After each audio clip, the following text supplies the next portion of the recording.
Tiếng khóc xé đêm vang lên từ căn nhà cuối xóm. Một người mẹ quỳ sụp giữa nền đất lạnh, ôm xác chồng trong tay, máu còn đang rỉ từ vết dao trên ngực. Trước mặt bà là đứa con trai vừa tròn 20 tuổi, mặt trắng bệch, tay run lẩy bẩy, con dao vẫn còn nằm lăn bên chân. Nó không nói gì, không khóc, cũng chẳng cãi lại. Chỉ nhìn mẹ bằng ánh mắt hoảng loạn, rồi cười lên như một kẻ điên. Mẹ ơi, con không biết vì sao, nhưng lúc nhìn thấy ổng, con thấy máu trong người con sôi lên. Con muốn giết, và con đã giết. Người mẹ chết lặng. Gió đêm lùa qua những khe ván, lạnh như cắt da. Nhưng lạnh nhất là cái lạnh trong tim bà. Bởi hơn 20 năm trước, bà từng mơ thấy cảnh này. Một giấc mộng đáng sợ, mà bà đã chôn kín trong lòng. Vì nghĩ, giấc mơ thì có thể quên. Nhưng nghiệp báo thì không bao giờ ngủ yên. Cổ nhân từng nói, chạy trời không khỏi nắng, trốn nghiệp không khỏi kiếp. Có những mối oán kéo dài từ đời này sang đời khác. Có những giọt máu không đổ vì thù hằn hôm nay, mà vì một lời hứa đã không giữ trọn từ kiếp trước. Trong video hôm nay, tôi sẽ kể bạn nghe 12 câu chuyện nhân quả có thật, rùng rợn nhưng đầy thức tỉnh. Là những số phận, những kiếp người, những đoạn đời như bị ma ám, bởi chính những gì họ từng gieo trong quá khứ. Chuyện con giết cha, chuyện kẻ phá thai bị vong nhi báo oán, người ăn chay vẫn bị nghiệp, và cả bác sĩ cứu người nhưng vẫn gặp tai họa khủng khiếp. Tất cả không phải để dọa bạn sợ, mà để nhắc bạn nhớ, gieo nhân gì sẽ gặp quả đó. Dù trốn tận chân trời góc biển, nghiệp vẫn theo về. Nếu bạn từng chứng kiến những điều kỳ lạ trong đời sống này, nếu bạn tin rằng luân hồi và quả báo là có thật, hãy cùng tôi nhấn thích video, chia sẻ cho người thân và đăng ký kênh Bí mật Nhân Quả để cùng lan tỏa những bài học thức tỉnh tâm linh, giúp người, giúp mình sống nhẹ nghiệp, sống thiện lành hơn mỗi ngày. Và bây giờ, hãy bắt đầu với câu chuyện rùng rợn nhất. Câu chuyện về một đứa con giết cha mình vì lời thề máu của một người đàn ông cách đây 20 năm. Một lời thề mà người nghe quên, nhưng nghiệp thì không.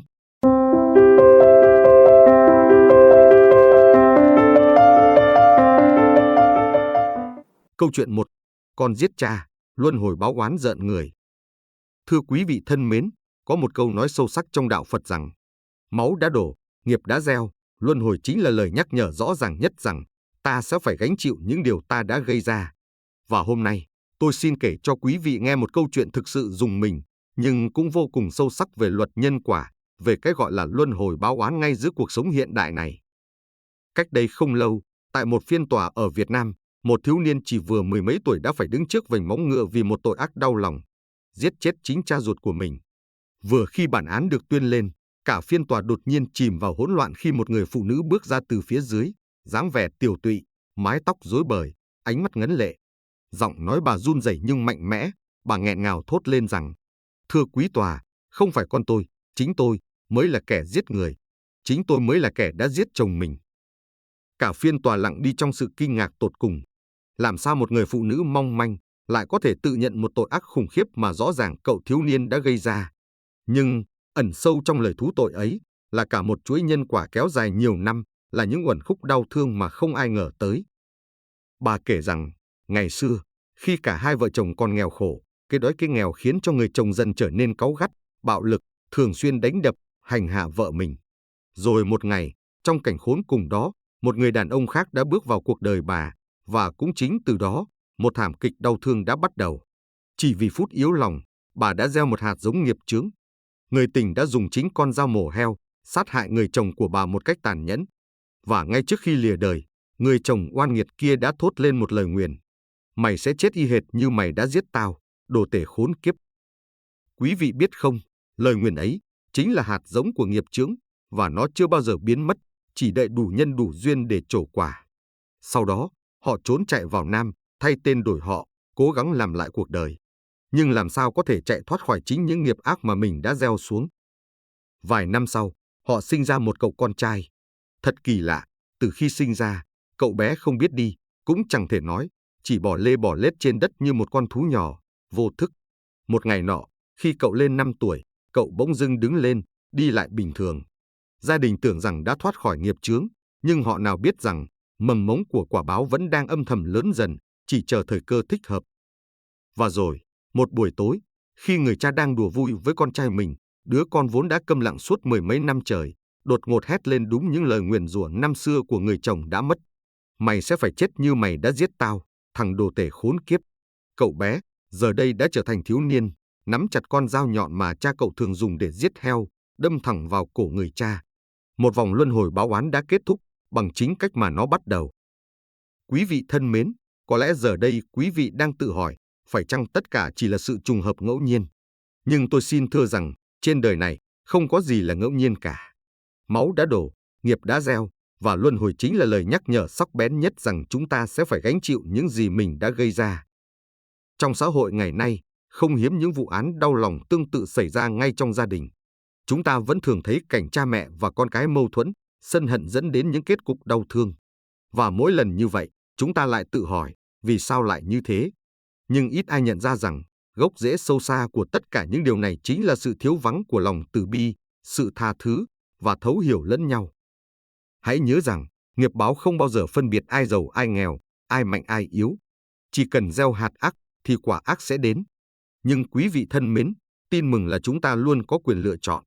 Chúng ta có thể lựa chọn gieo những hạt giống lành, tu dưỡng lòng từ bi, học cách tha thứ, để rồi chúng ta, con cháu chúng ta, sẽ không phải trả giá bằng những đau khổ kéo dài từ đời này qua kiếp khác.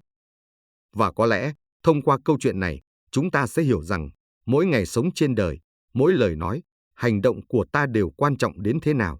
Bởi vì nghiệp báo vốn rất công bằng, và luật nhân quả chưa bao giờ sai lệch, dù chỉ là một ly nhỏ nhất. Giờ đây, tôi mời quý vị hãy cùng tôi thở thật nhẹ, thật sâu, để lòng mình trở nên thanh thản hơn. Hãy chọn cho mình một con đường thiện lành, tránh xa sân hận, và gieo những hạt giống tốt đẹp nhất cho tương lai, cho chính mình, và những người mà ta yêu thương nhất. Câu chuyện 2. 10 kiếp thú vật đọa đầy từ tham lam và sát nghiệp. Quý vị thân mến, có một câu nói sâu sắc từ đạo Phật vẫn luôn ám ảnh tôi, rằng tha một niệm, khổ ngàn kiếp. Chỉ một niệm ham muốn, chỉ một chút lòng tham nảy sinh, ta đã vô tình gieo xuống một hạt giống nghiệp chướng mà không hề hay biết. Và rồi, hạt giống ấy cứ âm thầm lớn lên, theo ta từ đời này qua kiếp khác, mãi không dứt. Tôi muốn kể cho quý vị nghe câu chuyện về một vị thiền sư, trong một đêm nhập thiền sâu, đã chứng kiến chính bản thân mình trải qua những kiếp luân hồi đầy đau đớn và khổ sở, chỉ vì những dục vọng nhỏ bé của kiếp sống xa xưa.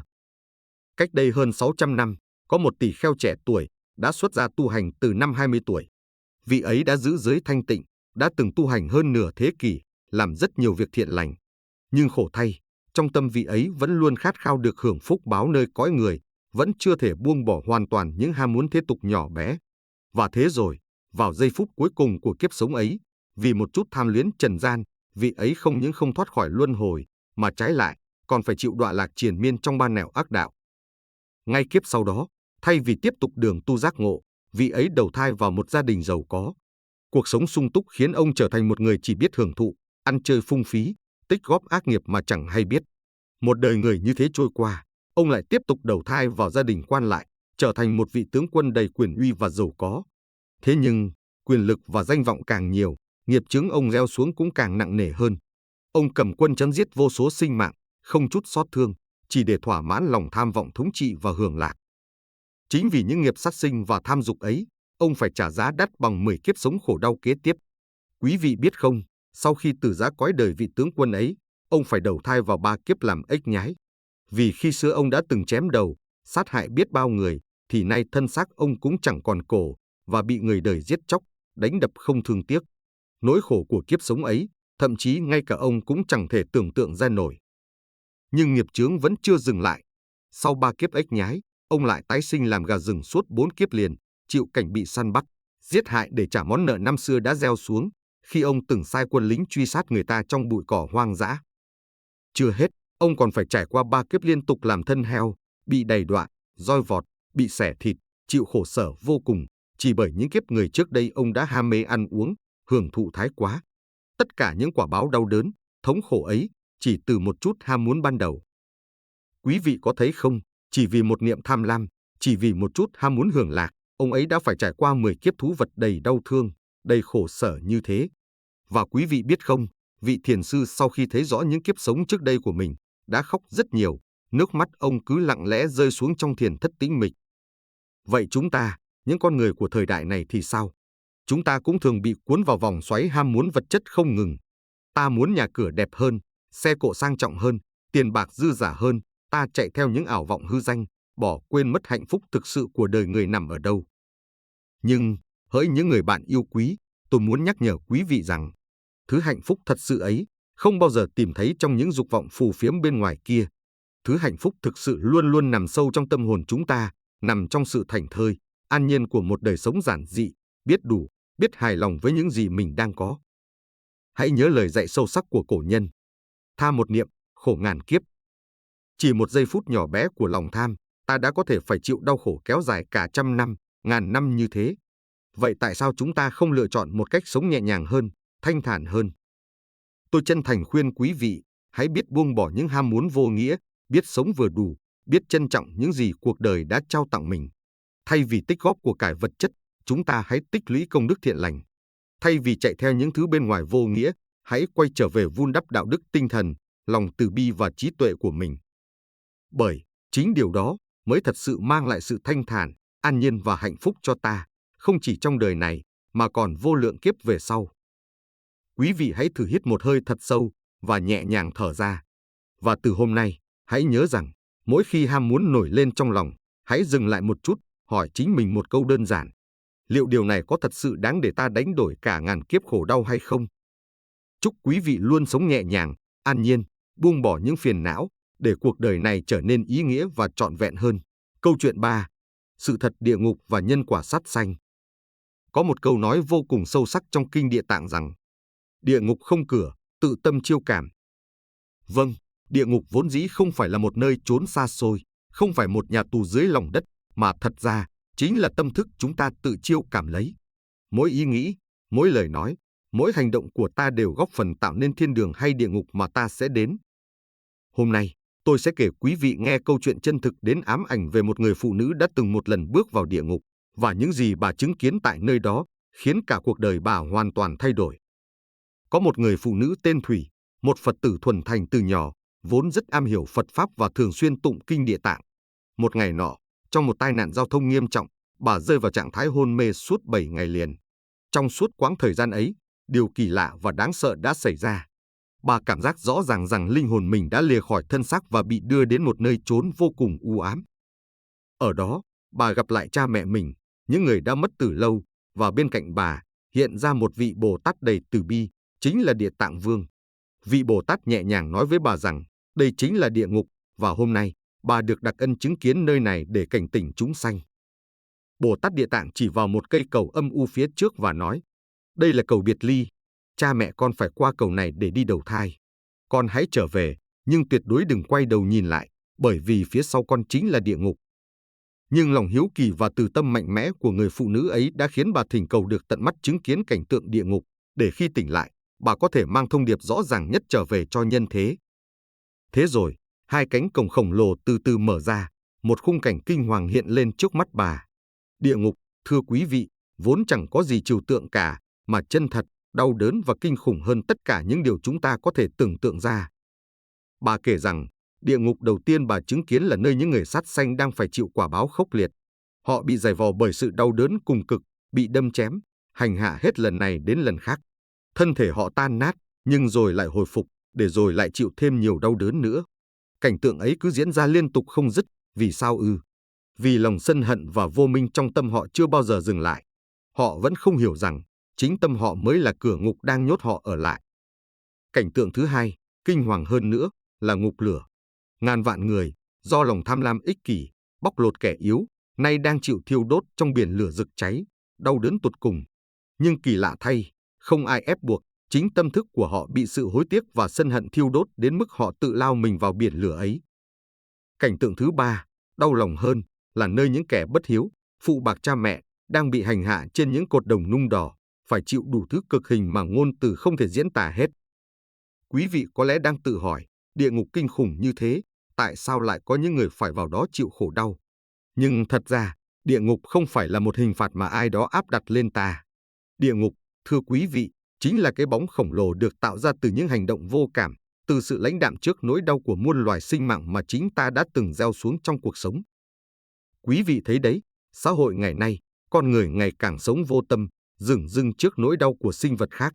Chúng ta ăn uống vô độ, sát sanh vô tội vạ, coi nhẹ sự sống của muôn loài, mà không nhận ra rằng, chính những hành động tưởng chừng nhỏ bé ấy lại đang từng bước dẫn ta tới địa ngục khổ đau mà chính ta tạo ra. Thế nhưng, thưa quý vị thân mến, điều đẹp đẽ nhất trong giáo lý của Đức Phật là lòng từ bi và cơ hội thay đổi. Vâng, mỗi chúng ta đều có quyền lựa chọn, đều có thể thay đổi số phận mình ngay từ bây giờ. Hãy tập cách sống nhẹ nhàng, từ bi hơn với muôn loài.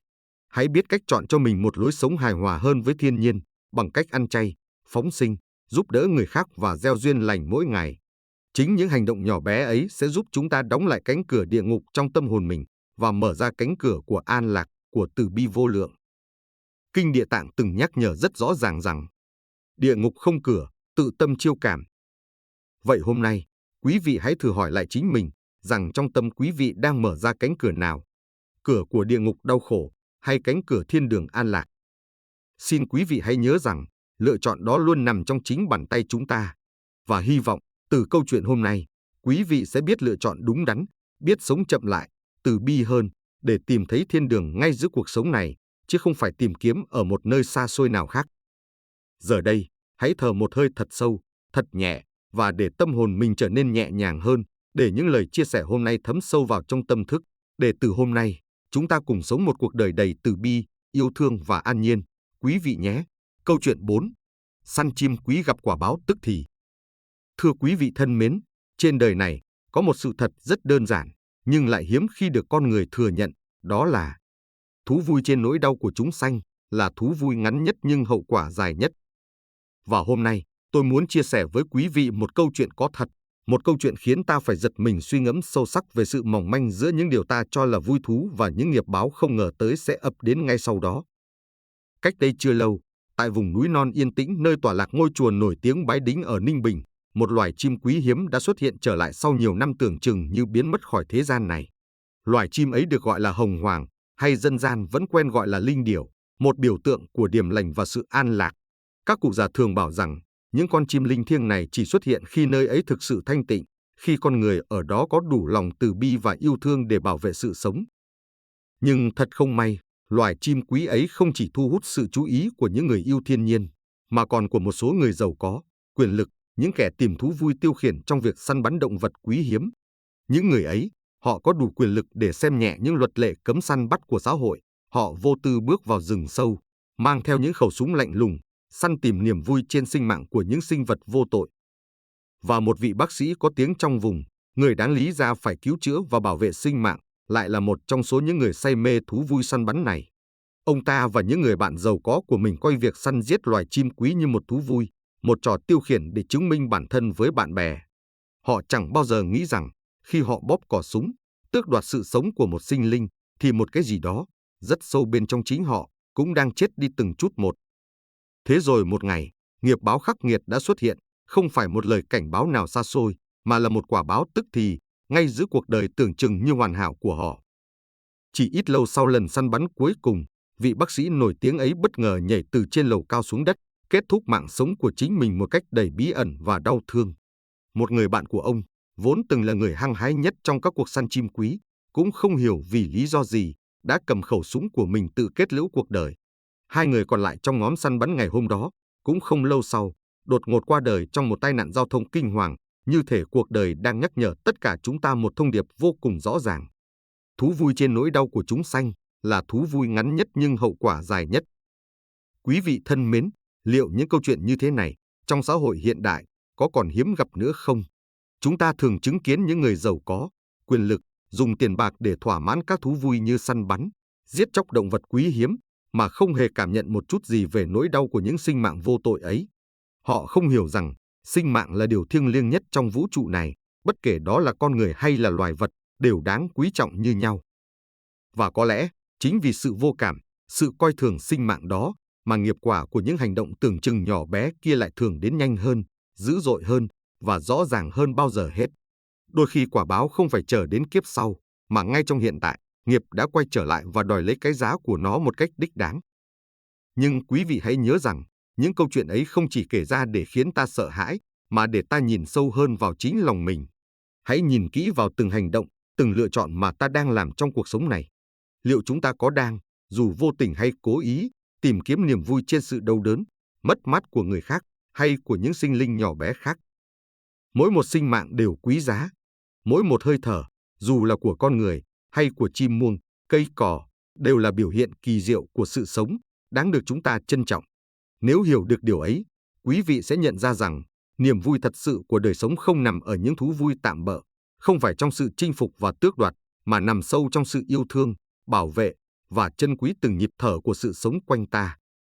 Hãy nhớ rằng, cách chúng ta đối xử với thiên nhiên, đối xử với vạn vật, cũng chính là cách mà chúng ta đối xử với chính bản thân mình. Bảo vệ sự sống là bảo vệ chính tâm hồn ta, yêu thương sự sống chính là đang gieo hạt giống an lành và hạnh phúc cho bản thân và những thế hệ mai sau. Vậy hôm nay, tôi muốn mời quý vị cùng tôi hít một hơi thật sâu, thật nhẹ, và hãy tự hỏi lòng mình một câu đơn giản. Liệu ta đã thực sự trân quý sự sống này chưa? Xin quý vị, hãy sống chậm lại một chút, từ bi hơn một chút, hãy mở rộng trái tim để yêu thương và bảo vệ những sinh linh nhỏ bé quanh mình, để cuộc sống chúng ta trở nên an nhiên hơn, thanh thản hơn và hạnh phúc hơn từng ngày. Vì chỉ có như thế, chúng ta mới thực sự xứng đáng với món quà kỳ diệu mà cuộc đời đã trao tặng. Câu chuyện 5. Thể độc và cái chết do rắn cắn. Có một lời dạy của Lão Tử mà tôi luôn tâm đắc suốt bao nhiêu năm cuộc đời mình, rằng lời nói không là dao, nhưng có thể giết người còn nhanh hơn dao. Quả thật, quý vị thân mến, con người ta đôi khi quên mất sức mạnh khủng khiếp nằm trong từng lời nói của mình. Một câu nói tưởng chừng rất đơn giản, đôi khi lại tạo ra những nghiệp báo mà chẳng ai ngờ tới được. Hôm nay, tôi sẽ kể quý vị nghe một câu chuyện có thật, để tất cả chúng ta cùng suy ngẫm thật kỹ về điều này. Chuyện xảy ra tại một vùng quê yên bình ở Việt Nam, vào đúng dịp một đám cưới đang diễn ra rất vui vẻ. Trong lúc mọi người đều đang hân hoan, ăn uống linh đình, thì bất ngờ có một người phụ nữ trong gia đình, đang ngồi bên ngoài, hét lên đầy sợ hãi. Bà ta vừa bị một con rắn hổ cắn vào chân. Mọi người hoảng loạn, tìm mọi cách cấp cứu cho bà ấy, nhưng tình trạng ngày một xấu hơn. Đúng lúc ấy, một vị thầy thuốc được mời đến, và ông lập tức dùng các phương pháp dân gian để chữa trị, nhưng dường như vô hiệu. Mạng sống của người phụ nữ ấy đang dần dần lịm đi, ánh mắt bà trở nên thất thần, hơi thở yếu dần như đang trên ranh giới mong manh của sự sống và cái chết. Trong giây phút căng thẳng và đầy lo âu ấy, có một người thân trong gia đình bỗng nhớ ra một điều quan trọng. Vài năm trước, trong một lần tức giận, người phụ nữ này đã từng buông ra một lời thề độc, rằng nếu tao còn giúp mày trong đám cưới thì cho rắn hổ cắn chết tao. Lời nói lúc ấy chỉ đơn giản là sự nóng giận, là sự bực tức nhất thời. Nhưng ai ngờ đâu, trong lúc vô tình, chính bà đã tự gieo xuống một hạt giống nghiệp báo, để rồi hôm nay, quả báo ấy đã đến một cách rõ ràng, đầy kinh hãi. Khi lời nói xưa cũ ấy được nhắc lại, cả gia đình đều kinh hoàng nhận ra sự thật. Không phải ngẫu nhiên, mà đây chính là nghiệp quả rõ ràng nhất mà bà đã gieo xuống từ những lời nói thiếu suy nghĩ năm nào. May mắn thay, ngay lúc nguy cấp nhất, một người trong gia đình đã thành tâm cầu khẩn, xin nhận lấy nghiệp báo thay bà, nguyện sẽ làm điều thiện lành, để mong hóa giải phần nào tội lỗi do lời nói năm xưa gây ra. Và như một phép màu, người phụ nữ ấy bất ngờ tỉnh dậy, thoát khỏi lưỡi hái tử thần. Nhưng, câu chuyện chưa dừng lại ở đó. Chính người đã cầu nguyện thay thế nghiệp báo ấy, dù ăn chay, dù làm thiện rất nhiều, nhưng suốt 3 tháng tiếp theo, cuộc đời người đó liên tục gặp phải những điều xui xẻo, tai ương liên tục kéo đến như thể nghiệp báo ấy vẫn chưa chịu buông tha hoàn toàn. Quý vị có thấy không? Chỉ một lời nói, chỉ một câu thề độc vô tình thốt ra lúc nóng giận, đã đủ để kéo theo một chuỗi hậu quả khủng khiếp đến vậy. Đúng như lời cổ nhân từng dạy, rằng lời nói không là dao, nhưng có thể giết người còn nhanh hơn dao. Thưa quý vị thân mến, xã hội ngày nay, chúng ta có thể dễ dàng nhận ra rằng lời nói đã trở thành thứ vũ khí lợi hại nhất và cũng là thứ ít được chúng ta để ý nhất. Chúng ta nói rất nhiều, chúng ta nói không ngừng nghỉ, nhưng ít ai thật sự để ý đến hậu quả mà lời nói mình có thể mang lại. Trong cuộc sống hiện đại, không khó để bắt gặp những trường hợp chỉ vì một câu nói xúc phạm hay một lời đe dọa vu vơ mà khiến một gia đình tan nát, một mạng sống bị đe dọa hay thậm chí gây ra những vụ án đau thương không đáng có. Chúng ta thường xuyên chứng kiến cảnh con người dùng lời nói để làm tổn thương nhau, rồi lại vô tư cho rằng lời nói gió bay. Nhưng họ đâu biết rằng, gió bay thì bay thật, nhưng nghiệp báo của lời nói ác độc ấy thì lại luôn còn đó, chờ đợi cơ hội để trả lại đúng những gì ta đã gieo xuống. Tôi chân thành khuyên quý vị, rằng mỗi chúng ta nên học cách sống cẩn trọng hơn với từng lời nói của mình. Trước khi mở lời, hãy tự hỏi liệu lời mình sắp nói ra có thể gieo đau thương cho người khác không? Liệu nó có đáng giá để ta phải chịu nghiệp báo đau đớn lâu dài như vậy không? Hãy nhớ rằng, tâm chúng ta như một dòng suối trong lành, nhưng chỉ một giọt nước độc, một lời ác độc cũng đủ để làm ô nhiễm cả dòng suối ấy, khiến ta phải chịu đựng hậu quả rất lâu sau đó. Hôm nay, tôi muốn khuyên quý vị rằng, hãy biết lựa lời mà nói, hãy giữ lấy tâm hồn từ hòa, bao dung và biết tha thứ. Bởi lẽ, những lời tốt đẹp sẽ tạo ra những điều tốt đẹp, nhưng những lời ác độc, cho dù chỉ là một giây phút nóng giận, cũng đủ để tạo ra nghiệp chướng sâu dày khó mà hóa giải. Hãy sống nhẹ nhàng hơn, bao dung hơn, cẩn trọng hơn với từng lời nói của mình. Khi ta chọn cách nói lời lành thiện, ta đang tự mở cho chính mình con đường an nhiên và hạnh phúc lâu dài.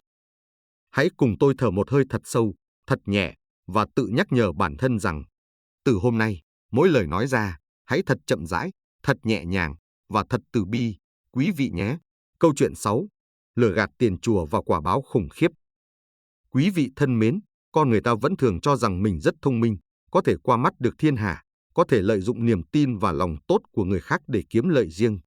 Nhưng họ lại quên rằng, trên đời này, có một thứ không bao giờ bị lừa gạt, không bao giờ bỏ sót bất kỳ một hành động nào của ta, đó chính là luật nhân quả.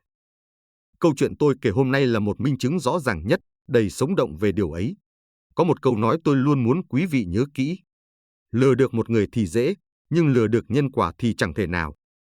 Vâng, câu chuyện này xảy ra tại một ngôi chùa rất linh thiêng ở miền đất Phật, nơi mà niềm tin tâm linh của con người luôn được giữ gìn một cách trong sáng, chân thành nhất.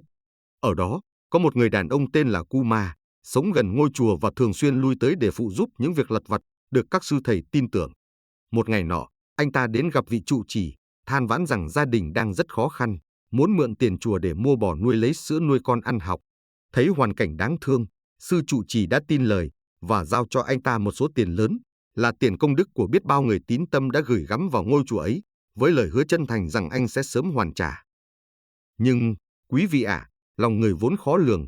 Có được tiền rồi, Kuma nhanh chóng quên đi lời hứa ban đầu. Thời gian trôi qua, dù được nhắc nhở nhiều lần, anh ta vẫn tìm mọi lý do để trì hoãn việc trả nợ, cho đến khi hoàn toàn tránh né không gặp lại vị sư già đáng kính kia nữa. Rồi một ngày nọ, khi gặp lại vị sư trụ trì trong một dịp lễ lớn, trước sự chứng kiến của nhiều người, Kuma thản nhiên nói rằng anh ta đã trả hết nợ, thậm chí mạnh dạn đứng dậy, đưa tay lên trời và thề thốt rằng, tôi đã trả hết tiền chùa rồi. Nhưng kỳ thực, quý vị biết đấy, lời thề ấy không có thật, chỉ là lời nói dối trước bàn dân thiên hạ. Và rồi, nghiệp báo đã bắt đầu lặng lẽ vận hành. Không lâu sau, vợ của Kuma đột ngột đổ bệnh nặng, phải đưa đi cấp cứu trong tình trạng hấp hối. Trong lúc anh ta chạy về nhà để lấy đồ dùng cho vợ ở bệnh viện, thì những con bò, những con trâu mà anh từng vay tiền chùa để mua về, bỗng dưng lăn ra chết, nằm la liệt trên đất. Chưa hết kinh hoàng, vừa đặt chân đến bệnh viện thì anh nhận ngay tin dữ. Vợ anh đã không qua khỏi. Thưa quý vị, nỗi đau vẫn chưa dừng lại ở đó.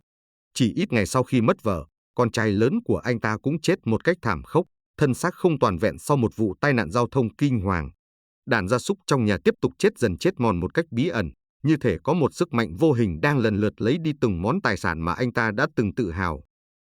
Cuối cùng, trong một đêm lạnh lẽo, căn nhà mà anh đã dùng tiền lừa gạt để xây nên bỗng nhiên bốc cháy dữ dội. Lửa cháy phừng phực, như muốn thiêu rụi đi hết tất cả những gì còn lại của cuộc đời anh. Khi anh và đứa con út tỉnh dậy chạy ra khỏi nhà, cả hai chỉ còn lại độc nhất bộ quần áo đang mặc trên người. Từ một người tưởng như khôn ngoan khi lừa được tiền chùa, anh ta giờ đây đã trở thành một kẻ trắng tay, đau khổ tận cùng. Vâng, thưa quý vị thân mến, câu chuyện tưởng như bi thương ấy chính là lời cảnh tỉnh rất rõ ràng rằng, khi ta lợi dụng niềm tin tâm linh của người khác, khi ta dám lừa gạt thần linh, Phật Pháp, thì quả báo sẽ tới vô cùng nhanh chóng và khốc liệt. Ngày nay, trong xã hội hiện đại này, chúng ta không khó để chứng kiến rất nhiều người lợi dụng lòng tin của con người vào tôn giáo, tâm linh để trục lợi riêng. Họ giả dạng là những người tu hành, hoặc là những người giúp đỡ tâm linh, nhưng thực chất bên trong lại đầy những toan tính, lợi dụng lòng thành của người khác. Nhưng họ đâu biết rằng, càng lợi dụng niềm tin tâm linh bao nhiêu, thì hậu quả họ gánh chịu càng khủng khiếp bấy nhiêu. Chúng ta phải hiểu rõ rằng, thế giới tâm linh vốn là vùng đất rất linh thiêng. Khi lòng ta bất kính, khi tâm ta chứa đầy những toan tính lừa dối, thì sớm hay muộn, nghiệp quả cũng sẽ trở lại một cách mạnh mẽ, rõ ràng nhất để đòi nợ ta. Không ai có thể trốn thoát, Không ai có thể thoát khỏi lưới trời lồng lộng của luật nhân quả đâu, thưa quý vị. Vậy, để tránh những nghiệp báo đáng sợ này, tôi chân thành khuyên quý vị hãy chọn cho mình một cách sống trung thực, chân thành và hãy đối đãi với đời bằng trái tim thiện lành. Hãy nhớ rằng, một khi ta gieo nhân tốt thì chẳng cần phải lo lắng gì về quả báo cả, bởi lẽ quả báo của những điều thiện lành sẽ luôn là hạnh phúc, an vui và bình an trong tâm hồn. Hãy cùng tôi hít vào một hơi thật sâu, thật nhẹ, và từ nay, nguyện rằng ta sẽ sống thật trung thực, thật chân thành với tất cả mọi người, không lừa gạt, không lợi dụng, không giả dối, để cuộc sống ta luôn là ánh sáng của từ bi và an lạc, quý vị nhé. Câu chuyện 7. Sưu tập da thịt và báo ứng. Quý vị thân mến, có một sự thật mà người đời vẫn hay lãng quên, đó là không có điều gì trên đời này đạt được mà không phải trả giá. Ta thường nghĩ rằng, thành công là đo bằng tiền bạc, danh vọng, quyền lực, thế nhưng, nếu thành công ấy được xây dựng trên nỗi đau và mất mát của người khác, thì điều gì sẽ xảy ra? Vâng, thưa quý vị, sớm hay muộn, ta sẽ phải lãnh nhận hậu quả đau đớn gấp bội phần. Câu chuyện tôi kể với quý vị hôm nay là minh chứng sâu sắc nhất cho điều ấy. Có một bác sĩ nổi tiếng tại Hà Nội, tên là Tuấn. Ông vốn là người vô cùng tài giỏi, chuyên thực hiện những ca phẫu thuật cấy ghép da rất phức tạp. Nhờ khả năng đặc biệt này, ông nổi danh khắp nơi, giàu sang và thành đạt, cuộc sống gia đình vô cùng viên mãn. Nhưng, thưa quý vị, trong những ngõ ngách thầm kín của cuộc đời, đôi khi ẩn chứa những bí mật đáng sợ. Để có được nguồn da người phục vụ cho những ca phẫu thuật đắt giá, bác sĩ Tuấn đã bí mật thu thập da của những tử thi, trong đó có cả những trẻ sơ sinh xấu số. Ông ta cẩn thận bảo quản những mảnh da ấy trong các phòng lạnh đặc biệt, chờ đợi cơ hội dùng đến. Dĩ nhiên, việc làm này mang lại cho ông sự giàu có, danh tiếng ngày một vang xa hơn, nhưng liệu rằng ông đã từng tự hỏi bản thân rằng, thành công trên nỗi đau của người khác liệu có bền lâu hay không? Và rồi một ngày kia, quả báo đã tìm đến ông một cách vô cùng khốc liệt, như thể là một lời nhắc nhở rõ ràng nhất từ luật nhân quả vốn dĩ luôn công bằng. Cô con gái duy nhất của ông, đứa con gái mà ông thương yêu hơn cả mạng sống, đang trên đường đi học về thì bất ngờ bị một nhóm thanh niên chặn lại trêu ghẹo. Trong giây phút hoảng loạn, chưa kịp định thần, cô gái tội nghiệp ấy đã bị một thanh niên tàn nhẫn hất nguyên chai axit vào mặt. Tai họa ập đến quá bất ngờ, quá đau đớn, khiến cả khuôn mặt xinh đẹp của cô bé bị hủy hoại gần như hoàn toàn. Bác sĩ Tuấn đau đớn tột cùng, vội vã chạy đến bên giường bệnh của con. Là một bác sĩ hàng đầu về ghép da, ông lập tức dùng toàn bộ số da mà mình đã cất công thu thập bấy lâu nay để cứu lấy gương mặt con gái mình. Nhưng thật đau xót, dẫu ông có giỏi giang đến đâu, dẫu ông có nỗ lực nhiều đến mức nào, thì vẫn không thể nào trả lại được gương mặt hoàn chỉnh, cũng như xoa dịu nỗi đau tinh thần khủng khiếp mà con gái ông đang gánh chịu từng ngày. Sau đó, ông mang con gái ra nước ngoài để tiếp tục chữa trị, nhưng dù cố gắng đến đâu, khuôn mặt của cô gái tội nghiệp ấy mãi mãi chẳng thể nào trở lại bình thường được nữa.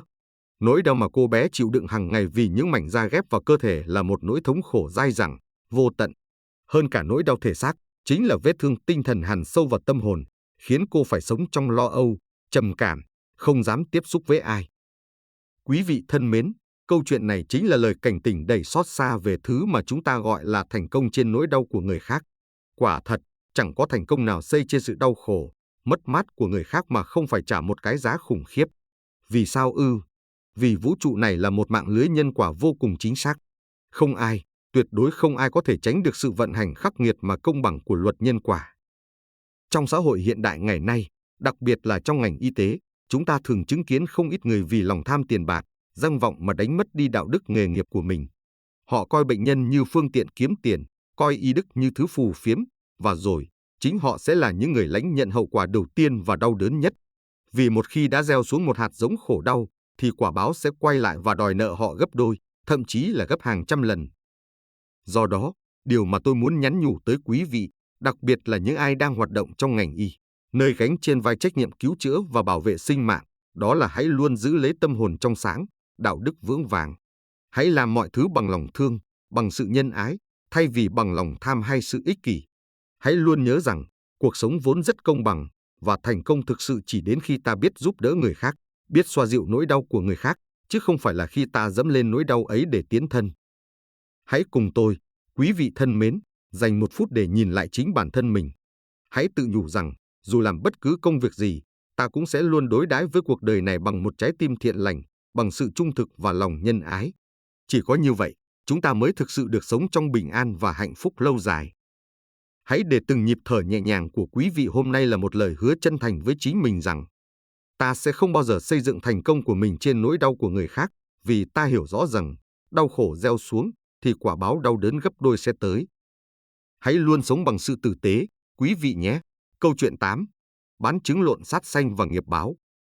Thưa quý vị thân mến, chúng ta sống giữa cuộc đời này, đôi khi vì mưu sinh mà vô tình gây nên những nghiệp chướng, dù bản thân không hề nhận ra.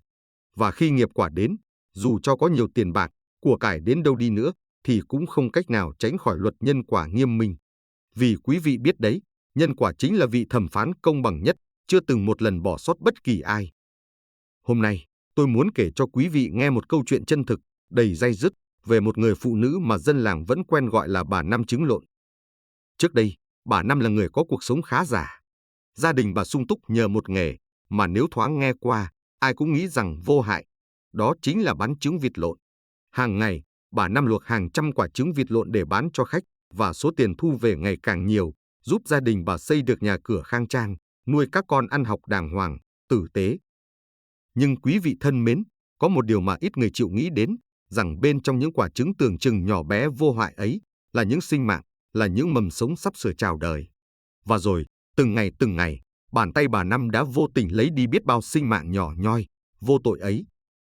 Trong suốt nhiều năm trời, người đàn bà ấy vẫn vô tư bán trứng lộn, mà chẳng hề mảy may suy nghĩ đến những gì mình đang làm, cho đến khi nghiệp báo xuất hiện một cách dữ dội, khốc liệt, làm cho cả gia đình bà rơi vào vực thẳm của nỗi đau, của mất mát không thể tưởng tượng nổi. Người con trai của bà, đang khỏe mạnh, bỗng một ngày tai nạn giao thông chết thảm. Đứa con gái út đang học hành giỏi giang ở Sài Gòn, không hiểu vì đau buồn chuyện tình cảm hay vì lý do nào đó, bỗng dưng gieo mình xuống đất từ tầng cao, thân xác không toàn vẹn. Nỗi đau nối tiếp nỗi đau, bi kịch chồng chất bi kịch, khiến cho bà Năm không thể nào chịu nổi. Cái chết của hai đứa con đã làm tinh thần bà suy sụp hoàn toàn, bà trở nên điên dại, mất hết lý trí. Từ một người phụ nữ khá giả, giờ đây bà không còn nhận thức được bản thân mình là ai, ngày ngày chỉ biết cười nói vu vơ, la hét, khóc lóc, lang thang trong nhà như một linh hồn lạc lõng. Bà con hàng xóm ai cũng xót xa khi nhìn thấy người phụ nữ từng có gia cảnh sung túc ấy nay ra nông nỗi này. Họ bảo rằng đó chính là quả báo của việc sát sinh nhiều năm mà bà đã tạo ra. Vâng, quý vị biết đấy, chính xác là như vậy. Mạng đổi mạng, tiền bạc nhiều mấy cũng không thể mua được nghiệp lành. Quý vị thân mến, trên đời này, ta có thể giàu sang, ta có thể nghèo khổ, ta có thể làm bất cứ công việc gì để kiếm sống. Nhưng xin quý vị hãy luôn nhớ một điều quan trọng rằng, những đồng tiền mà chúng ta kiếm được từ sự sát hại sinh linh vô tội, từ nỗi đau của người khác hay bất kỳ sinh vật nào, thì đồng tiền ấy sẽ mang theo năng lượng xấu, nó không bao giờ đem đến bình an và hạnh phúc thực sự cho chúng ta. Có thể quý vị không nhận thấy quả báo tức thì, nhưng quý vị hãy tin tôi, sớm hay muộn, khi nhân duyên hội đủ, thì quả báo sẽ đến, rõ ràng và khốc liệt vô cùng. Xã hội ngày nay, giữa những hối hả, giữa cuộc chạy đua kiếm sống, nhiều người vẫn chưa nhận ra sự thật này. Họ vẫn vô tư làm những nghề sát sanh, lấy mạng sống của chúng sinh để đổi lấy tiền bạc, mà không biết rằng chính họ đang từng ngày, từng giờ tích lũy cho mình một nghiệp chướng nặng nề. Và khi nghiệp đã đủ lớn, thì ngay cả gia sản đồ sộ cũng không thể cứu rỗi được sinh mạng, không thể chuộc lại nghiệp báo mà họ đã gây ra. Vậy thì, quý vị thân mến, liệu chúng ta có thể làm gì để tránh được những nghiệp báo đáng sợ này? Đó chính là, mỗi người trong chúng ta cần có ý thức chọn cho mình những công việc thiện lành, hạn chế tối đa việc gây hại cho những sinh mạng khác. Nếu có thể, hãy từng bước chuyển sang những công việc tạo nhiều phước báu, mang đến lợi lạc cho mọi người, mọi loài, thay vì chỉ nghĩ đến lợi ích trước mắt mà đánh đổi mạng sống chúng sanh. Hãy tự hỏi bản thân mình rằng, ta muốn cuộc sống ta như thế nào? Một cuộc sống đầy đủ, sung túc nhưng luôn phải nơm nớp lo sợ quả báo, hay là một cuộc đời an nhiên, bình dị, nhưng chan chứa bình an, không phải lo âu, không phải day dứt vì những nghiệp báo mà ta đã gieo? Vâng, chính quý vị là người quyết định điều ấy. Từng hành động nhỏ, từng lựa chọn nghề nghiệp, từng miếng ăn ta đưa vào miệng, tất cả đều sẽ trở thành nhân quả của tương lai mà ta phải lãnh nhận. Và hôm nay, khi nghe xong câu chuyện đáng suy ngẫm này, tôi mong quý vị hãy một lần chậm rãi nhìn lại chính mình, nhìn lại cách mình sống, nhìn lại nghề nghiệp mình đang làm, và hãy tự nguyện gieo xuống những hạt giống từ bi, những hạt giống an lành vào mảnh đất tâm hồn mình. Hãy luôn nhớ rằng, ta sinh ra trên đời này là để đem lại an vui và hạnh phúc cho người khác, chứ không phải là để mang thêm khổ đau và mất mát cho ai cả. Hãy sống thật tỉnh thức, hãy chọn cho mình một con đường thiện lành, để mỗi ngày trôi qua đều là một ngày ta có thể mỉm cười thanh thản, yên lòng với những gì ta đã làm. quý vị nhé. Câu chuyện 9. Sống thử, phá thai, trả giá đắt cả đời. Có một điều rất lạ trong cuộc đời này, quý vị à, rằng con người ta thường vô tình đánh mất đi những thứ quý giá nhất chỉ vì một phút giây thiếu tỉnh thức. Một phút giây vô minh, thật ngắn ngủi nhưng đủ để hủy hoại cả đời người. Bậc hiền triết Khổng Tử từng nói một câu mà đến nay vẫn làm cho chúng ta phải giật mình suy ngẫm. Đừng để một phút vô minh làm mất đi cả đời an ổn. Và hôm nay, câu chuyện tôi sắp kể cho quý vị chính là minh chứng rõ ràng nhất cho lời dạy ấy, một câu chuyện về tình yêu, sự vô trách nhiệm và cái giá phải trả suốt cuộc đời. Có một chàng trai trẻ tên là Hùng. Anh vốn là con trai trưởng, cháu đích tôn của một dòng họ nổi tiếng và giàu truyền thống. Với vị trí ấy, gia đình đặt vào anh rất nhiều kỳ vọng. Ai cũng mong rằng anh sớm lập gia đình, sinh con đẻ cái để nối dõi tông đường. Nhưng cuộc đời không phải lúc nào cũng diễn ra như ta mong muốn. Hùng lấy vợ đã gần 10 năm mà vẫn chưa một lần được làm cha. Gia đình đưa anh đi khám chữa khắp nơi, từ Nam ra Bắc, nhưng vô vọng. Người đời thì cứ trách móc người vợ rằng không biết đẻ con, nhưng sâu trong thâm tâm Hùng hiểu rõ, mọi chuyện đều bắt nguồn từ chính anh, từ những việc anh từng làm trong quá khứ. Trước đây, khi còn là sinh viên, Hùng đã từng yêu một cô gái hiền lành, dịu dàng, tên là Duyên. Anh yêu Duyên bằng tình yêu say đắm, mãnh liệt nhất của tuổi trẻ. Sau một thời gian theo đuổi, cuối cùng Hùng cũng được Duyên chấp nhận tình cảm. Và rồi, với lý do yêu thương, họ quyết định sống thử. Quý vị thấy đó, hai chữ sống thử nghe tưởng chừng nhẹ nhàng, tưởng chừng như một điều đơn giản, nhưng ẩn chứa bên trong đó là trách nhiệm, là hậu quả mà không ai lường trước được. Sau một thời gian sống chung, Duyên mang thai. Nhưng chớ trêu thay, chính giây phút biết tin ấy, Hùng lại hoài nghi về tình cảm của người yêu mình. Anh ghen tuông mù quáng khi nhìn thấy Duyên được một người đàn ông giàu có trở về. Trong một phút giây nóng giận, trong một khoảnh khắc vô minh, Hùng đã bắt Duyên phải phá thai, coi đó như một cách để chứng minh lòng trung thủy của cô. Và rồi, cái thai bị phá bỏ trong nước mắt, trong nỗi đau thầm lặng của người con gái trẻ. Duyên đau khổ cùng cực, rồi đánh mất luôn bản thân mình trong tuyệt vọng. Quý vị biết không, Duyên đã làm một hành động mà bất kỳ ai nghe qua cũng phải rùng mình. Cô đem chính bào thai nhỏ bé, đáng thương ấy đặt vào một hộp bánh, mang đến nhà của Hùng. Một lời trách cứ không lời, một nỗi oán hận không cần phải nói ra, nhưng đủ ám ảnh cả gia đình anh suốt những năm dài sau đó. Không lâu sau, Duyên gặp tai nạn giao thông nghiêm trọng, rồi trở thành người sống mà tâm trí đã chết.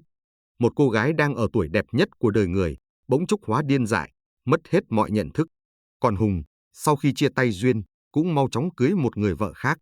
Nhưng quý vị thấy không, luật nhân quả luôn vận hành âm thầm nhưng mạnh mẽ vô cùng. Dù Hùng đã cưới vợ mới, nhưng gần 10 năm sau, anh vẫn không thể có con, dù chạy chữa khắp nơi. Anh đau đớn khi phải chứng kiến người vợ hiền hiện tại, luôn sống trong tự trách, mặc cảm và buồn tủi.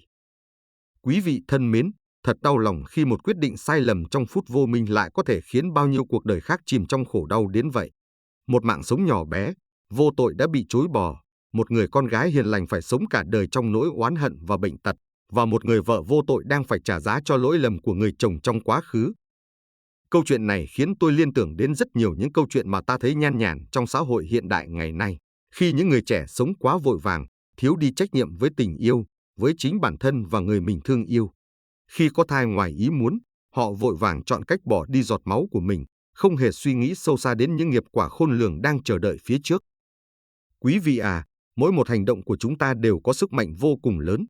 Chỉ cần một quyết định sai lầm, một phút giây nóng vội, thì sẽ dẫn đến cả đời phải trả giá bằng nước mắt, bằng đau thương và hối hận. Lời cổ nhân đã nhắc nhở ta thật sâu sắc rằng, đừng để một phút vô minh làm mất đi cả đời an ổn. Vậy thì hôm nay, tôi muốn gửi gắm đến quý vị một lời khuyên chân thành từ tận trái tim mình.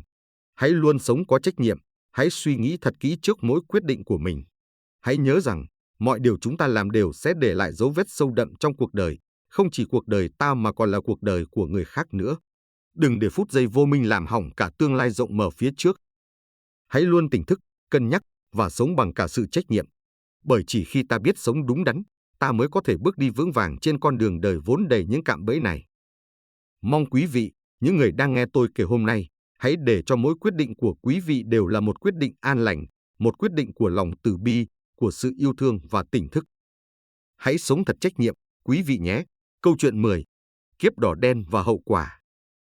Quý vị thân mến, có một điều rất kỳ lạ về con người chúng ta, rằng ai ai cũng khao khát có được cuộc sống sung túc, giàu có. nhưng không ít người lại đi tìm kiếm nó bằng con đường nhanh nhất, dễ dàng nhất, một con đường ngắn ngủi mà bất cứ ai bước chân vào đều dễ dàng lạc lối. Vâng, đó chính là con đường đỏ đen, con đường của những canh bạc tưởng như vô thưởng vô phạt, nhưng lại âm thầm đánh đổi tất cả, tiền bạc, gia đình, thậm chí cả mạng sống. Người xưa vẫn thường nói, cờ bạc là bác thằng bần. Chỉ một câu đơn giản, ngắn gọn, nhưng đó chính là chân lý, là một lời nhắc nhở đầy sức nặng mà ta cần phải ghi nhớ trong suốt cuộc đời này. Hôm nay, tôi muốn kể cho quý vị nghe câu chuyện của một người đàn ông tên là Phúc Thiện, một con người mà cuộc đời ông đã minh chứng rõ ràng nhất cho câu nói ấy. Ông Phúc Thiện, trong suốt những năm tháng tuổi trẻ, là một người đàn ông bình thường, sống bằng những công việc lương thiện giản dị. Ông từng giữ xe, bán chè, nấu ăn, làm bảo vệ. Cuộc sống không giàu sang nhưng bình yên, đủ đầy niềm vui. Thế nhưng quý vị thấy đấy, lòng người chúng ta đôi khi lại rất khó đoán. Vào một ngày nọ, chỉ vì thấy những người xung quanh chơi cờ bạc kiếm tiền dễ dàng, ông đã bắt đầu thử vận may. Lúc đầu chỉ là chơi cho vui, đánh nhỏ thôi, nhưng dần dà, cờ bạc đã thấm vào máu ông lúc nào không hay. Khi có tiền nhiều hơn, gia đình ổn định hơn, cũng là lúc ông càng dấn thân sâu hơn vào những canh bạc. Ông lao vào lô đề, cá độ và luôn tự trấn an mình rằng chỉ cần một lần thắng lớn là sẽ đổi đời. Nhưng quý vị thân mến, thực tế khốc liệt hơn những gì ông tưởng tượng. Cờ bạc vốn không bao giờ có điểm dừng. Một khi đã thắng, người ta muốn thắng nữa, thắng nhiều hơn. Một khi đã thua, người ta càng quyết tâm gỡ gạc, càng đánh càng lún sâu hơn. Và rồi, ông bắt đầu thua nhiều hơn thắng. Những khoản tiền lớn cứ thế lần lượt mất đi. Ông sa chân vào vòng xoáy nợ nần. Khi số nợ ngày càng lớn, những người cho vay kéo tới đòi tiền ráo riết.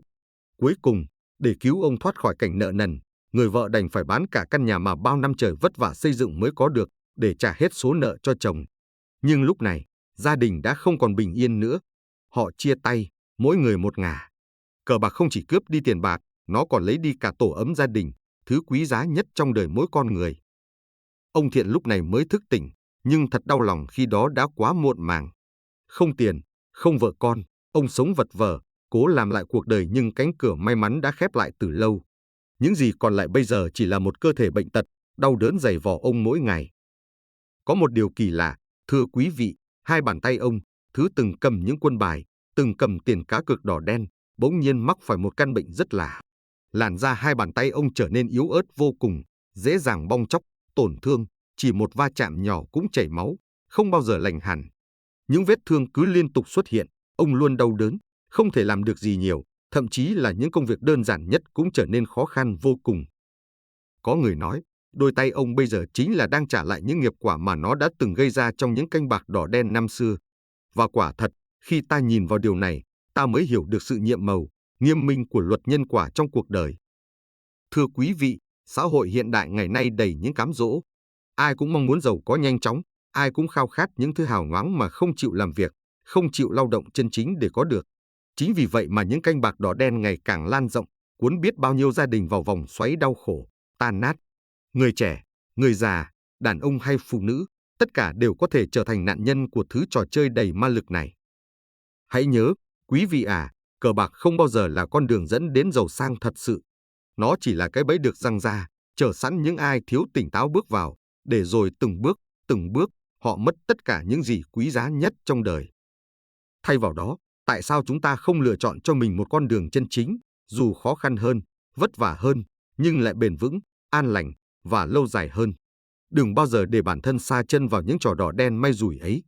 Thay vào đó, hãy tìm kiếm sự giàu có bằng chính sức lao động chân chính, bằng mồ hôi, nước mắt, bằng sự tận tâm và lòng kiên nhẫn.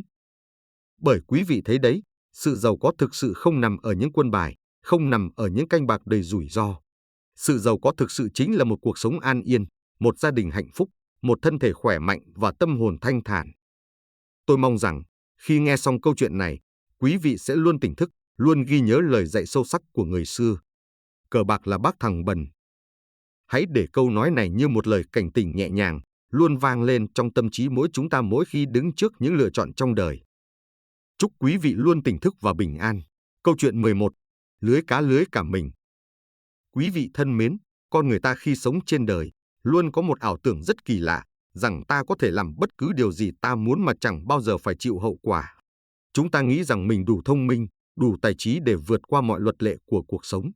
Nhưng thực tế lại hoàn toàn ngược lại, cuộc đời luôn công bằng một cách tuyệt đối, và không có điều gì ta làm lại không để lại dấu vết nào trong vòng xoay của nhân quả.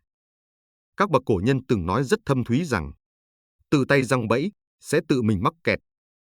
Câu nói này dường như nghe rất đơn giản, nhưng ẩn chứa bên trong là một đạo lý sâu sắc vô cùng, và hôm nay, câu chuyện tôi sắp kể cho quý vị chính là minh chứng rõ ràng nhất cho chân lý ấy. Chuyện kể rằng, ở vùng ven Sài Gòn, có một người đàn ông tên Long, làm nghề đánh cá. Mỗi ngày anh dùng lưới bắt hàng trăm, hàng ngàn con cá để mưu sinh. Thoạt nhìn, đây chỉ là một công việc bình thường như bao nghề nghiệp khác, nhưng nếu ta suy nghĩ kỹ hơn, ta sẽ thấy rằng công việc ấy đồng nghĩa với việc mỗi ngày anh phải gieo rắc đau thương và chết chóc cho biết bao nhiêu sinh mạng vô tội. Mỗi sáng sớm, khi trời còn chưa sáng hẳn, anh Long đã ra sông, ra ao để giăng những tấm lưới lớn. Hàng trăm con cá bị mắc kẹt trong lưới, vùng vẫy đau đớn tìm cách thoát thân, nhưng rồi tất cả chỉ vô vọng. Những sinh mạng nhỏ bé, chẳng thể cầu xin ai cứu giúp, đành bất lực chờ đợi cái chết đến một cách chậm rãi, âm thầm. Và quý vị biết không, cuộc sống này đôi khi có những điều bí mật rất lạ lùng. Luật nhân quả luôn vận hành rất chính xác, chỉ là nó không nói trước cho ta biết khi nào nó sẽ gõ cửa cuộc đời chúng ta mà thôi. Rồi một ngày kia, ngày mà cuộc đời muốn anh Long thức tỉnh, một điều bất ngờ xảy đến. Đó là buổi sáng đẹp trời như thường lệ, khi anh trèo chiếc xuồng nhỏ ra giữa ao để kéo lưới. Cá hôm đó rất nhiều, đầy ắp trong lưới, anh vui vẻ mừng rỡ vì sẽ có một mẻ cá thật lớn. Nhưng đúng vào khoảnh khắc hân hoan ấy, anh bất cẩn mất thăng bằng, rơi khỏi xuồng xuống ao. Chuyện sẽ không trở nên quá nghiêm trọng nếu như anh không vướng ngay vào chính cái lưới mà anh đã giăng ra để bắt cá mỗi ngày. Quý vị có thấy điều này quen thuộc không? Anh vùng vẫy mạnh hơn, hoảng sợ cố gắng thoát thân. Nhưng càng vùng vẫy thì lưới càng quấn chặt lấy anh, y như những con cá nhỏ bé tội nghiệp mà anh vẫn nhìn thấy mỗi ngày. Quý vị thân mến, vào giây phút ấy, có lẽ anh Long lần đầu tiên cảm nhận rõ rệt nỗi đau, sự sợ hãi mà bao nhiêu con cá nhỏ bé vô tội từng phải chịu đựng dưới bàn tay anh. Có lẽ lần đầu tiên anh nhận ra rằng, cuộc đời này công bằng đến đáng sợ, rằng tất cả những gì ta đã làm với người khác, một ngày nào đó, sẽ quay trở lại xảy ra với chính ta. Cuối cùng, cái lưới oan nghiệt ấy đã lấy đi mạng sống của chính người đã giăng nó ra mỗi ngày để kiếm sống. Và câu chuyện về cái chết của anh Long như một lời cảnh tỉnh thầm lặng nhưng mạnh mẽ đối với những người sống bằng nghề sát sinh. Khi dân làng tới nơi, chứng kiến cảnh tượng đau lòng ấy, ai ai cũng ngậm ngùi lắc đầu. Một người đàn ông từng khỏe mạnh, đầy sức sống, bỗng chốc ra đi trong chính chiếc lưới do bàn tay anh tạo nên. Một vòng luẩn quẩn của nghiệp quả đã hiện hữu rõ ràng, như một lời nhắc nhở lạnh lùng nhưng sâu sắc nhất về luật nhân quả công bằng, nghiêm minh của cuộc đời. Quý vị à, trong cuộc sống hiện đại, chúng ta rất dễ dàng bắt gặp những câu chuyện tương tự như vậy. Có những người vì tham lợi nhuận trước mắt, đã gieo xuống cuộc đời biết bao nhiêu đau khổ, thương vong cho những sinh mạng vô tội, để rồi khi nghiệp quả tới, họ chẳng thể nào thoát khỏi chính cái bẫy mà mình đã giăng ra. Những người như vậy, dù cho có tiền bạc nhiều đến mấy, có quyền lực bao nhiêu đi nữa, họ vẫn không tránh khỏi quả báo do chính mình gây ra. Bởi vì cuộc đời này luôn sòng phẳng và công bằng một cách tuyệt đối, không có ngoại lệ. Bởi vậy, hôm nay, thông qua câu chuyện buồn này, tôi mong rằng quý vị sẽ luôn tỉnh thức. Hãy nhớ rằng mỗi hành động của chúng ta đều đang tạo ra những hạt giống nghiệp quả tương lai, và rồi, một ngày nào đó, những hạt giống ấy sẽ nảy mầm và quay lại với ta, dù ta có muốn hay không. Thay vì chọn những nghề nghiệp gây ra đau thương và chết chóc, tại sao chúng ta không lựa chọn những công việc thiện lành, những công việc không phải đánh đổi mạng sống của bất kỳ một sinh vật nào khác? Cuộc sống thiện lành ấy có thể khó khăn hơn, có thể vất vả hơn, nhưng lại đem đến cho chúng ta sự an yên, thanh thản mà không tiền bạc nào có thể mua nổi. Bởi như người xưa từng dạy rất sâu sắc rằng, tự tay giăng bẫy, sẽ tự mình mắc kẹt. Hãy luôn nhớ lấy câu nói này, để sống thật thiện lành, bình an, để không một ngày nào ta phải hối hận, để không bao giờ phải mắc kẹt trong chính cái bẫy mà mình từng tạo nên. Chúc quý vị luôn an lành và tỉnh thức trong mỗi bước đường cuộc đời này. Câu chuyện 12. Giang hồ và cái kết thê thảm lúc cuối đời. Quý vị thân mến, cuộc đời con người vốn là một chuỗi những sự lựa chọn. Mỗi quyết định ta đưa ra hôm nay, dù là nhỏ nhất, cũng sẽ gieo xuống một hạt giống, và một ngày nào đó, chính hạt giống ấy sẽ trổ quả, quay trở lại tìm đến ta. Chẳng ai trong chúng ta có thể trốn tránh điều này. Đây là quy luật vĩnh hằng, công bằng đến đáng sợ, nhưng cũng vô cùng minh bạch của luật nhân quả. Đức Phật đã từng dạy một lời rất thâm thúy rằng, trước khi gieo ác, hãy nghĩ lúc mình nhận ác. Một câu nói đơn giản, nhưng hàm chứa sức mạnh lớn lao đủ để thức tỉnh lòng người. Và câu chuyện hôm nay, Câu chuyện về một người đàn ông từng nổi danh một thời trong thế giới giang hồ chính là minh chứng rõ nét nhất cho lời dạy sâu sắc ấy. Người ta vẫn gọi ông là ông Năm. Vào những năm tháng tuổi trẻ, ông Năm là một nhân vật khét tiếng trong thế giới ngầm, một tay giang hồ cộm cán từng làm biết bao nhiêu việc ác. Với đôi bàn tay chai sạn vì đánh đấm, đâm chém, với giọng nói sắc lạnh, dữ dằn, ông đã gieo rắc sợ hãi khắp cả một vùng đất rộng lớn. Không ai dám trái lời, không ai dám thách thức quyền lực của ông. Mọi người tránh ông, không phải vì kính trọng, mà vì sợ hãi. Cùng với người vợ cũng ngang tàng, hống hách như ông, họ sống trên sự đau khổ của những người yếu thế. Hai ông bà có được 6 người con, tưởng như cuộc đời ông sẽ mãi thăng hoa trên đỉnh cao quyền lực, nhưng quý vị thân mến, luật nhân quả luôn có cách vận hành riêng của nó, và chẳng ai có thể thoát khỏi mạng lưới vô hình ấy. Thời gian cứ thế trôi đi, những người con của ông cũng trưởng thành, lập gia đình riêng. Nhưng lúc này, cuộc đời bắt đầu tính sổ, từng món một. Người con trai lớn mắc phải căn bệnh hiểm nghèo, chết bất ngờ ngay trước mắt cha mẹ. Đứa con trai thứ hai và vợ sa chân vào con đường nghiện ngập, nhiễm căn bệnh thế kỷ, rồi lần lượt qua đời. Cậu cháu trai đích tôn cũng chẳng tránh được nghiệp quả từ cha mẹ, cũng ra đi khi còn quá trẻ. Những người con khác thì hoặc bệnh tật, hoặc sống trong cảnh nghèo khổ, bần hàn. Những đứa cháu, những người thân còn lại cũng dần rơi vào vòng xoáy đau thương, tan tác, chẳng còn ai đoái hoài đến cha mẹ già. Ông bà Năm giờ đây chẳng còn gì ngoài sự cô độc. Một người đàn ông từng hùng mạnh một thời, giờ đây sống trong cảnh già yếu, bệnh tật, nhìn con cháu người mất kẻ xa. Người vợ từng kiêu ngạo, coi thường thiên hạ, giờ phải sống trong thân hình yếu đuối, lưng còng, bước đi run rẩy, đau đớn từng ngày vì bệnh tật hành hạ. Họ chẳng còn ai chăm sóc, chẳng còn ai bên cạnh, chỉ biết tựa vào nhau, chờ đợi từng ngày trôi qua trong căn nhà hiu quạnh. Những người hàng xóm quanh đó ai ai cũng thấy rõ đây là kết quả của một đời gieo rắc điều ác. Họ chẳng vui sướng khi chứng kiến điều này, họ chỉ thở dài, ngậm ngùi. Luật nhân quả không bỏ sót bất kỳ ai. Dẫu giàu có, quyền lực đến đâu, thì khi cái nghiệp đã đủ đầy, không ai thoát khỏi bàn tay công bằng, lạnh lùng của nghiệp báo. Vậy đó quý vị à, ông Năm và gia đình ông giờ đây đang trả giá cho từng hành động xấu xa, từng lời nói độc ác, từng cái vung tay tàn bạo năm xưa. Không ai có thể thoát được sự báo ứng này, dù cho có tiền bạc chất đầy nhà, dù cho có quyền lực khuynh đảo thiên hạ. Trong cuộc sống hiện đại, ta cũng dễ dàng bắt gặp những con người tương tự như ông Năm. Những người vì chút lợi lộc, vì chút danh vọng phù phiếm, vì cái tôi ích kỷ mà sẵn sàng làm tổn thương, gây hại cho người khác, thậm chí dùng bạo lực để đạt được điều mình muốn. Nhưng liệu họ có bao giờ dừng lại để tự hỏi rằng, đến khi quả báo tới, họ sẽ phải gánh chịu như thế nào không? Quý vị thấy đấy, mỗi lời nói, mỗi hành động của chúng ta đều giống như những hạt giống. Chúng ta gieo hạt thiện, quả thiện sẽ đến. Chúng ta gieo hạt ác, quả ác sẽ quay trở lại tìm chúng ta một ngày nào đó. Chúng ta không thể trốn tránh, không thể né tránh, không thể van xin. Luật nhân quả là luật công bằng và minh bạch nhất trong vũ trụ này, không thiên vị ai, cũng không bỏ qua bất kỳ ai. Vậy nên, hôm nay tôi muốn quý vị hãy nhớ lấy lời dạy sâu sắc của Đức Phật. Trước khi gieo ác, hãy nghĩ lúc mình nhận ác. Mỗi khi quý vị chuẩn bị làm điều gì đó gây tổn thương cho người khác, hãy dừng lại một chút, hãy suy nghĩ đến khoảnh khắc mà chính quý vị phải hứng chịu nỗi đau tương tự. Hãy suy nghĩ xem, liệu khi điều đó xảy ra với chính ta có còn dám làm nữa hay không? Hãy chọn cách sống thiện lành, tránh xa bạo lực, tránh xa hận thù, tránh xa những điều độc ác, bất thiện. Bởi vì chỉ khi sống như vậy, ta mới có thể thực sự tìm thấy sự bình an, thanh thản trong cuộc đời đầy biến động này. Mong rằng quý vị sẽ luôn tỉnh thức và bình an, biết gieo xuống những hạt giống tốt đẹp, để ngày mai chúng ta có thể nhận về những quả ngọt lành. Chúc quý vị luôn hạnh phúc và an lành.